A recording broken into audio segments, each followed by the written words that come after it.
Oh, our next speaker is Alex Hoischen. He may already upload his presentation. Alex, we know quite well. He is associate professor in Nijmegen, has a research group on genome technologies and immunogenomics at the Department of Human Genetics. And he has a more monogenic perspective on the risk factors for COVID-19. And we are looking forward to listening to your talk. Alex, you have to unmute.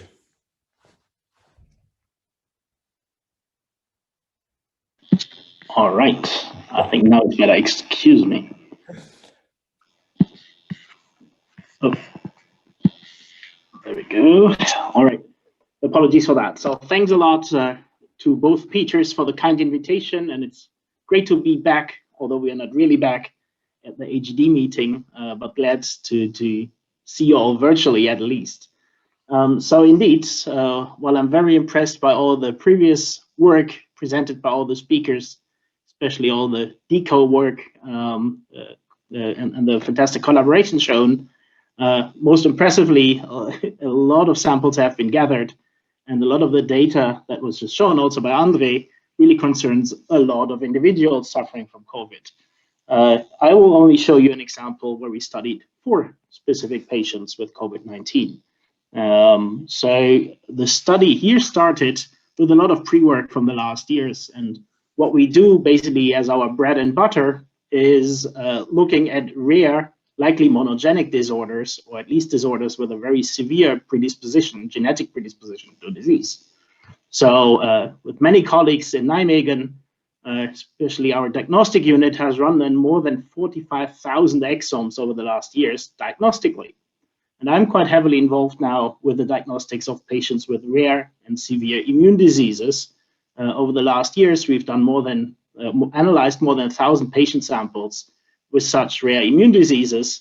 And the way we've done that is we have set up a multidisciplinary team. So it's us human geneticists, both all from the clinic, diagnostics, or even from research like my own group, but certainly also a lot of other experts from our hospital, being immunologists, pediatric immunologists, rheumatologists, and medical microbiologists.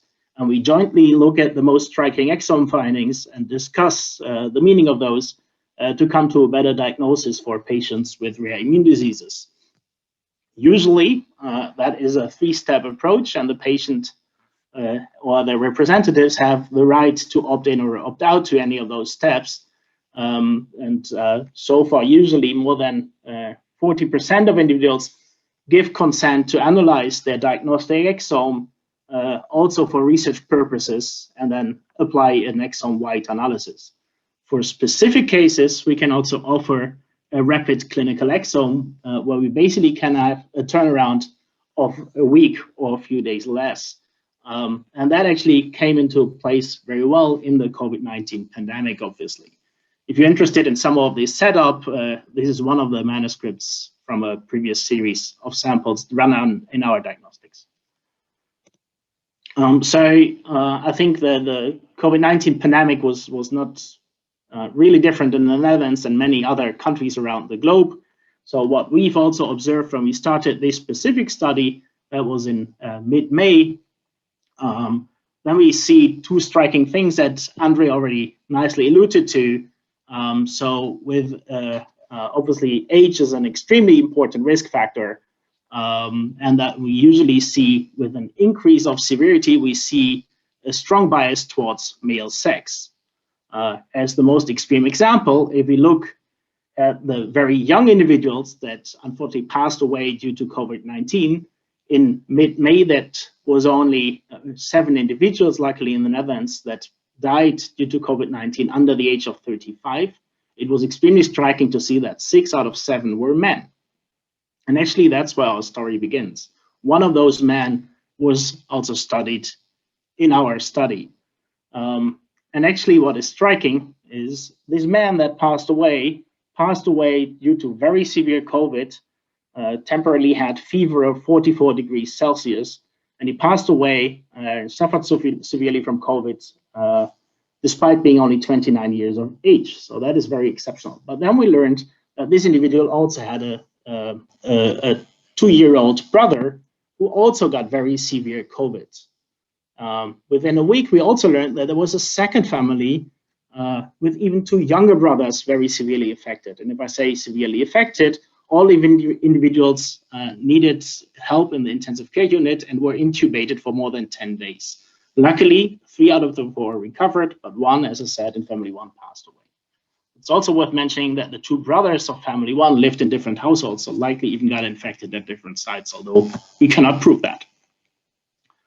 So, and getting back to my first slide, we just did what we always do. So our multidisciplinary team decided that for such exceptional cases that there may be a very decent chance to identify severe underlying genetic factors that predispose them to get such severe COVID at such young age.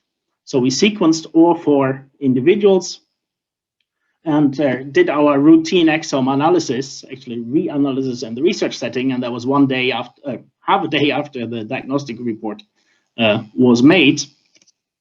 And what was very striking, if we just apply our standard filtering, looking mainly for rare variants that have a more likelihood to do something to the underlying genes, and then focus on those that have already a described role in the immune system, the most striking candidate gene per family was TLR7 with a respective variant.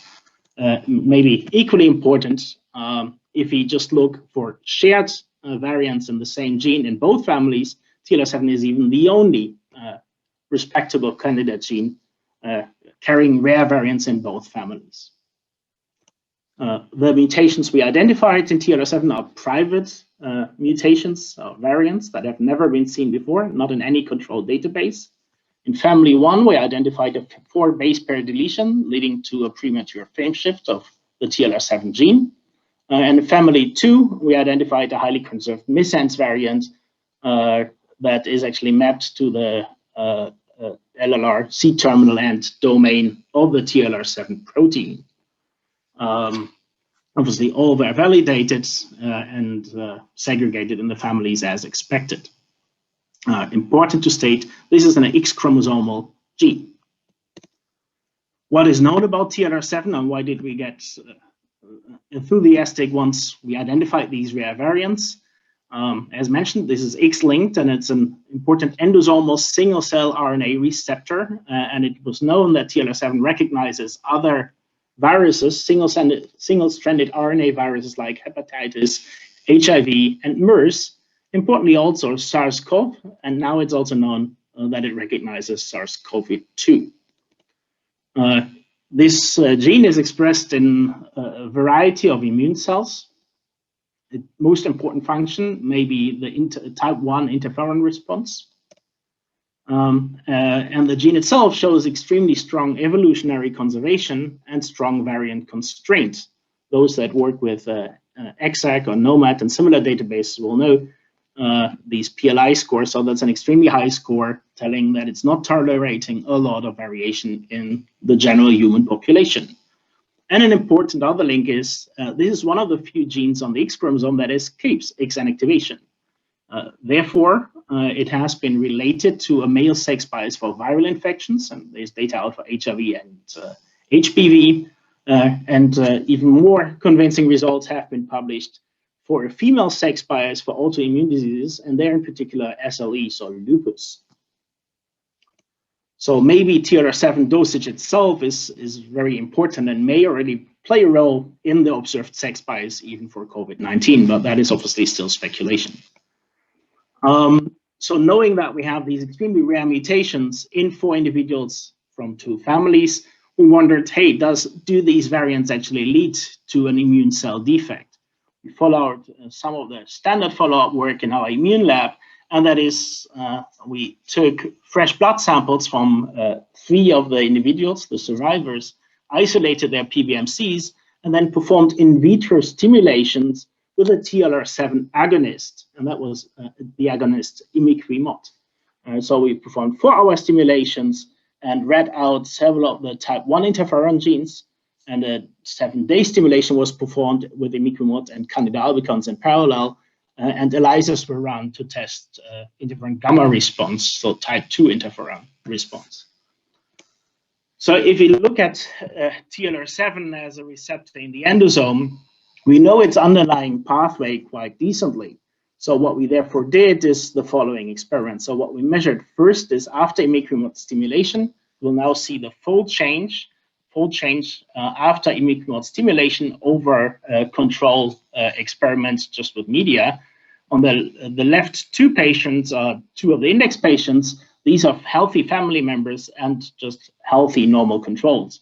And you will see that while we can stimulate TLR7 itself to be higher expressed after imiquimod stimulation, this stimulation does not work out in the two index patients.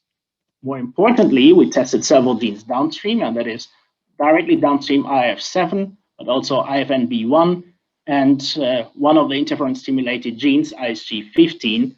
And again, we can show that imiquimod stimulation, so tickling TLR7, works in healthy controls and healthy family members, but it does not work at all in the index patients. Just as a control, we also tested IR3, which is from the linked neighboring pathway TLR3, and that cannot be induced by TLR7 tickling by imiquimod.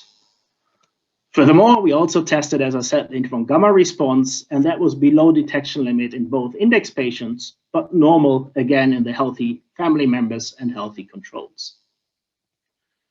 Just to be safe, we also tested whether that is a general immune defect or whether our patients could at least respond with interferon gamma on other stimuli, other pathogens, and that was clearly the case. By stimulating them, their cells with Candida albicans, we clearly provoked an interferon gamma response. So it certainly is not a really generalized immune defect in these individuals, and the cells are functioning. That is also important.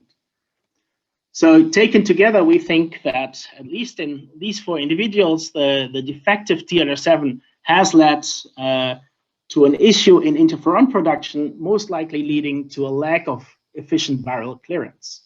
And it's really delightful to see that this work is strongly supported by amazing work from the Casanova Consortium. Jean-Laurent Casanova, professor in Paris and Rockefeller in New York, assembled a much larger data set. And he has shown that severe rare variants in an extended pathway in the TLR7 and TLR3 pathway actually may be present in up to 3.5% of severe COVID cases. Furthermore, an Italian consortium has just replicated our exact findings from their exome data, and they even have shown that in 6 out of 156 severe COVID males, they identified TLR7 variants and showed an impaired type 1 interferon response in those respective individuals. So with that, I just want to wrap up. My key messages for today would be happy to share with you our identification of a novel immunodeficiency caused by X-chromosomal TLR7 mutations in 2 pairs of brothers that presented with extremely severe COVID-19. We also showed that there seems to be an underlying immune defect, mainly in type 1 and type 2 interferon. We, at least for our mutations, we expect that the population frequency is relatively low. However, even in a small country like the Netherlands, this could still explain 800, or that could still affect 800 men in the Netherlands. So once they would get infected, they would be at very severe risk. Furthermore, we think that identifying TLR7 as such a key molecule, it is tempting to speculate that this may play a role also in the overall seen male sex bias. Just a final slide with some of our future outlook. We now offer a diagnostic TLR7 test to young males that suffer from severe COVID-19.